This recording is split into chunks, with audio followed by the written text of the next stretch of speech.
आज बालदिनानिमित्त बाहेर काहीतरी खायला जायचे असे ठरताच आम्ही लहान मोठे सगळेजण पटापट तयारी करून निघालो.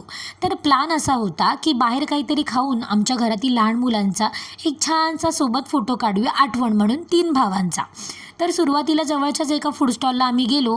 म्हटलं साधंच काहीतरी खाऊन टेस्ट करूया, पण अजिबात चव चांगली नसल्यामुळे आम्ही दुसरीकडे आता जेवायलाच जाऊया असं ठरवलं.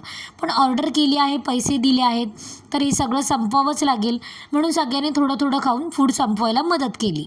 त्याच्यानंतर आम्ही फोटो स्टुडिओमध्ये गेलो आणि 3 भावांचा छान असा एक फोटो काढला. पण काय होत होतं माहिती आहे का, जेव्हा लाईट ब्लिंक व्हायची तेव्हा अद्विकानं दुसरीकडेच पाहायचा. असं बऱ्याचदा झालं आणि फोटोग्राफर त्याच्यामुळे खूप वैतागला होता. पुढे फोटोचं पेमेंट होईपर्यंत हे तिघंजणं बाहेर मस्ती करत होते आणि आता अद्विक मोठा झाला, आता शाळेत टाकलं पाहिजे म्हणून प्लेग्रुप नर्सरीसाठी ॲडमिशनची चौकशी मावशी आणि दीदी करत होते. पुढचा व्लॉग नक्की पहा.